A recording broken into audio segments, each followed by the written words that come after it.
Christmas is a magical time of year, and while everyone has their own individual traditions, there's one thing that unites us all. Wherever you are, whatever you're doing, you can never escape Michael Bublé. If you're out shopping, watching TV, driving in the car, it doesn't matter. Michael Bublé is always following you. So after years of being driven mad by his watered-down, easy-listening, so-called jazz, I set out on a journey to break free from his clutches once and for all and find some genuinely good Christmas jazz. I spent days going into every CD and record store I could find, searching for a way to escape Michael Bublé's Christmas hell. But while there were a few upsides, it's a steal. There was one big problem. None of the shops seemed to offer any Christmas jazz. There's no Christmas, but there's Charlie Brown's Halloween. And the only Christmas albums they did have were the ones that I was trying to escape. And then it dawned on me. I think it's all online. So that night, I trawled through countless review websites, playlists, top 10 lists, to try and find anything that would save me from more Bublé.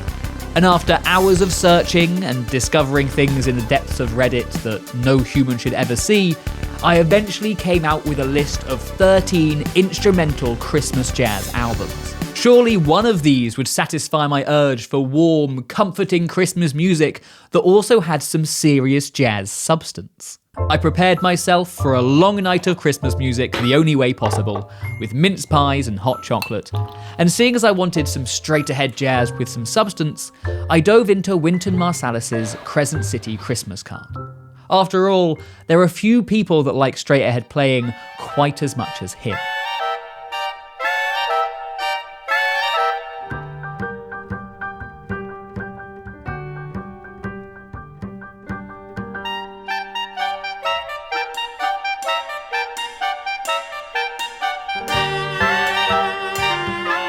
Now, I'll admit I didn't really look into this album at all. But this really wasn't what I was expecting from Wynton. But perhaps my biggest surprise came from his version of Little Drummer Boy.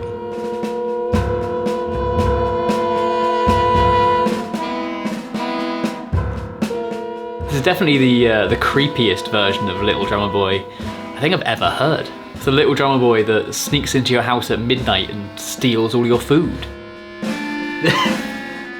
But overall, the album was a unique, very characterful take on a whole bunch of Christmas songs. It just didn't give me that warm, fuzzy feeling inside that I want my Christmas music to give me.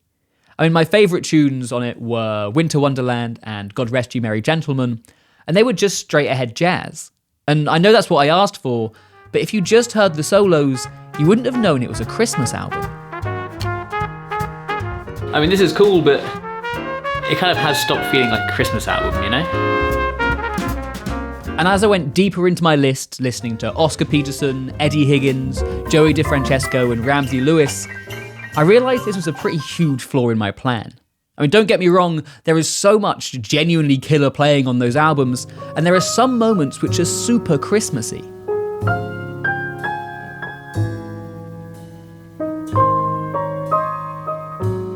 You can tell it's a Christmas album because he's making the piano sound like bells, and it wouldn't be Christmas without some musical bells, right?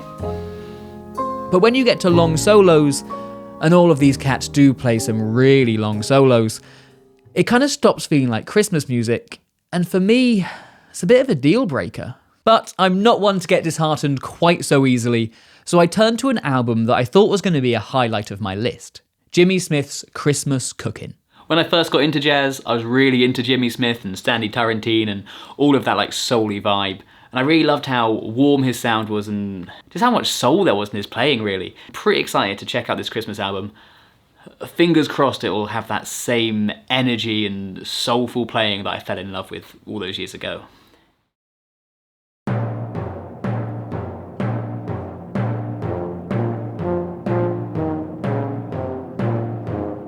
This was definitely not what I was expecting. Now, it didn't take me too long to get used to the heavy use of the brass band, which, to be fair, is pretty Christmassy. But to be honest, I still kind of felt let down by Jimmy Smith. I mean, his solos sound really uninspired, and he kind of relies on the same tricks over and over again. And these are long solos, and there's a lot of them, so it kind of just gets a bit stale.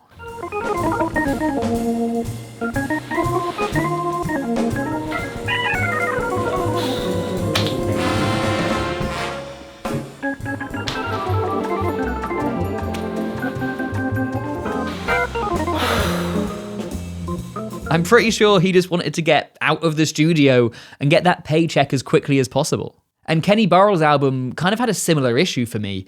It just felt a bit uninspired and a little bit dull, and I really wanted something that would swing a little bit harder.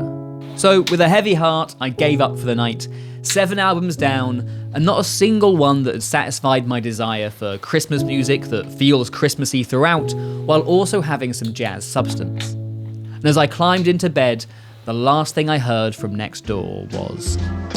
I'm dreaming of a white Christmas. So after the disappointing results yesterday, I think I'm going to start off today with an album which I'd never really heard of before, but does seem to be like a Christmas jazz classic, and that is Vince Guaraldi's A Charlie Brown Christmas. Now, this album is featured on pretty much every single list of Christmas albums that I've come across, but I'm a little bit concerned because so much of it seems to stem from the fact that it was used in the Charlie Brown Christmas cartoon, which gives you so much nostalgia if that was part of your childhood growing up and then you hear that music again. And it wasn't really something I had any exposure to as a kid, so I'm a little bit concerned that because I won't have that nostalgia, it might lose some of the appeal, but we'll give it a go and see what happens.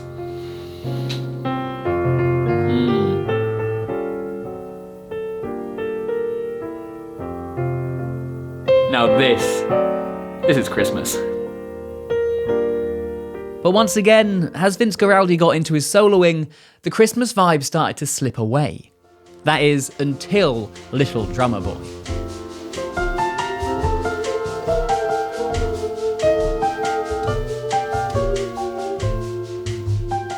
Having that kids choir, that's genius, right? Because you've got that melody still going on, so you still have that like connection to the Christmas melody, and it's those melodies I really think that we will respond to.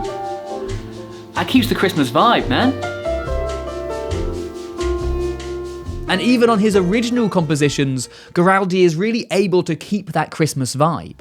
I mean, the start of Skating is just sublime. Oh. It's like snowflakes falling. It's so simple and it's got so much character.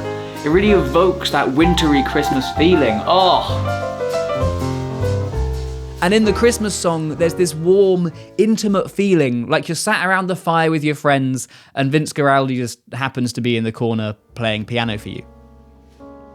And yeah, he does take a solo, but it's not a very long one, and the harmony's kept super clear throughout, and he even uses some inner voicings to hint at the melody, all of which comes together to keep that Christmas vibe the whole way through. You notice how he's always like hinting to that melody, starting off his improvised lines with something melodic, and then going into some more more improvised stuff. For me, it really helps keep that Christmas vibe, and I'm quite into it.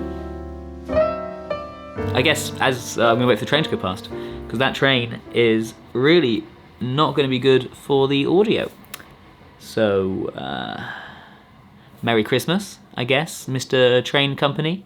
Hashtag nationalise the rail. Is that too political for a Christmas video? Anyway, I think this album is probably one of my favourites so far, at least in the context of Christmas jazz albums. It keeps that Christmassy feeling for most of it, and it's got some decent improvising and some moments of really amazing improvising. So it definitely ticks those boxes. That nostalgia thing I mentioned earlier, it did come up a little bit, so like Linus and Lucy and a couple of other tracks which are less inherently Christmassy and rely a bit more on, having a bit of a emotional connection to it. I wasn't really feeling those as much, but I think it's definitely proof of concept that there must be something out there that is able to be jazz and also be Christmas at the same time. So, spurned on by this potentially undeserved sense of hope, I dove into 2 more albums, a Dave Brubeck Christmas and Stan Kenton's A Merry Christmas. But in true Josh Wacom fashion, I had not properly looked into either of these and didn't realise that Brubeck's was just a solo piano album. And despite some amazing bell-like block chords really evoking the sound of Christmas, well... 5 tracks in and I'm really starting to crave something that's not just piano, just a bass or something would add so much variety and so much more interest. I will say though, his arrangements of the various Christmas carols were absolutely some of my favourites.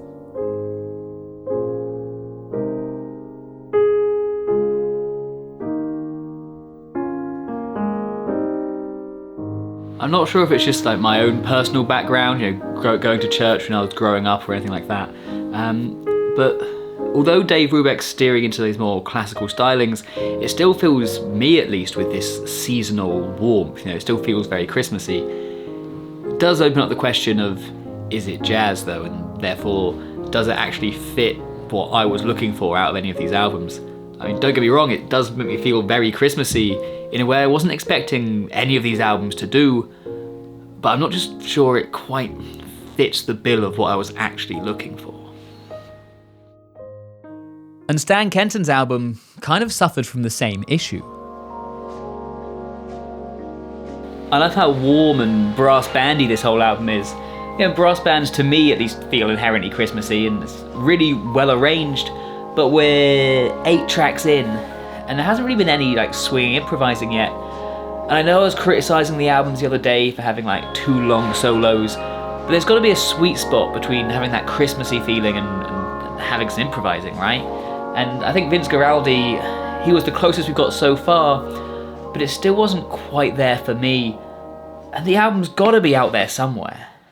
Now, despite my repeated failures, I was still quite eager not to fall back into yet another Christmas with Michael Bublé. I decided a new approach was needed, and one that ended quite badly. So today is the 3rd day in my hunt for Christmas music, and I've realised that essentially, the more straight-ahead jazz something is, the less Christmassy it normally is. So, the Dave Brubeck and the Stan Kenton were probably the least jazz out of all the things I've listened to, but they were some of the most Christmassy. And I think it's because in that straight-ahead jazz setting, they go into their solos and it starts becoming serious art music, which most of the time super into, but I think maybe that's impacting that Christmassy feel that I'm looking for. So I'm thinking, what if I go in completely the opposite direction? What if I think of smooth jazz? Smooth jazz is all jolly, happy vibes and varying degrees of little substance. But that might mean, because they're so good at creating vibes, normally it gives the jolly Christmas feeling that I'm looking for. And if that doesn't work, well, at the very least this mulled wine should get me through. So the first musician I've got to check out is this guitarist called Brian Lubeck. Never heard of them before, not sure what to expect other than smooth jazz, but they're highly recommended, so fingers crossed it'll be good.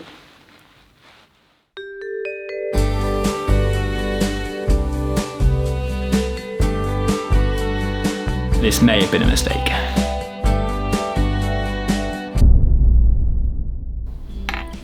I mean, smooth jazz often blends that line between jazz and pop and all that sort of thing, but this isn't even trying to blur it, it's just cheesy instrumental pop. And it's pretty uninspired at that. I think I might have just found an album that's actually worse than Michael Bublé's, but fingers crossed, Dave Koz, quite a respected saxophonist within the smooth jazz circles, fingers crossed he'll be better. Spoiler, he barely was. I'm a bit apprehensive to say it, to be honest, because every time I've thought it so far, Dave Koz has then gone out of his way to go against it. But I'm kind of digging it, fine, it's cheesy, but it's got a good marching groove, and I think it's pretty cool. Hopefully it'll stay that way.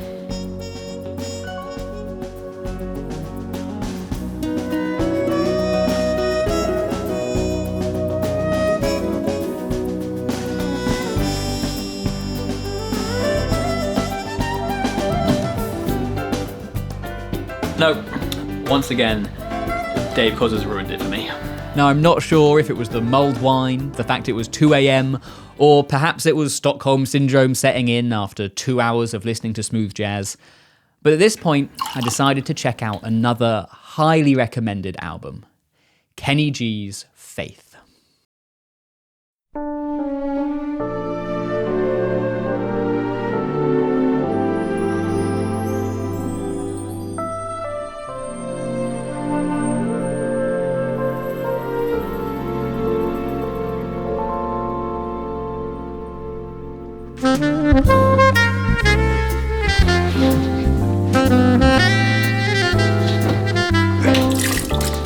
So, after 4 days, 13 albums, and Lord knows how many versions of Jingle Bells, I gave up. Good jazz loses that Christmassy feeling in the solos, and anything that keeps that Christmas vibe throughout just feels uninspired, or doesn't really swing, or literally makes me ill. Maybe Michael Bublé does have the best Christmas album after all.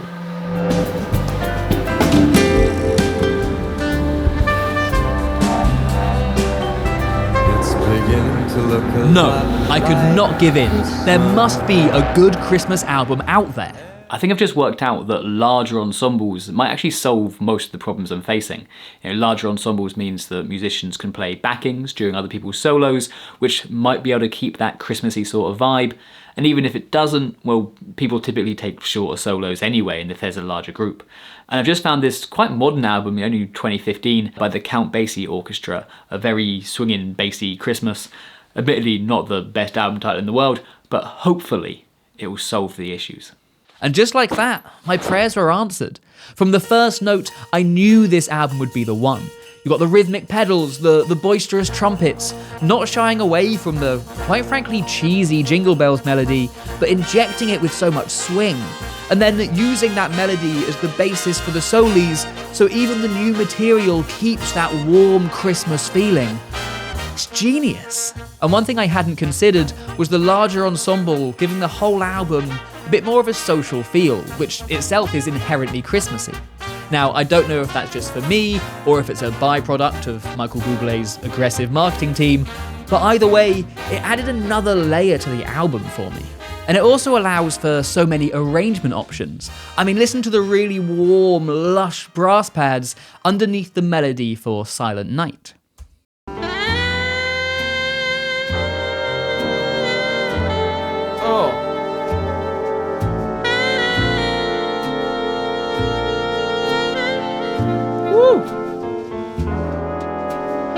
Or basing the soli sections on Good King Wenceslas off the melody.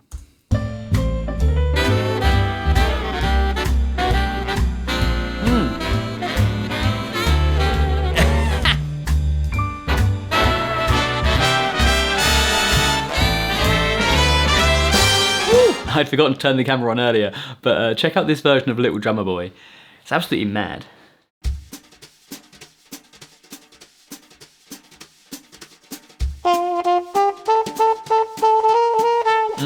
Really swings, right? And the melody almost feels improvised. It's such a simple, almost like unique take.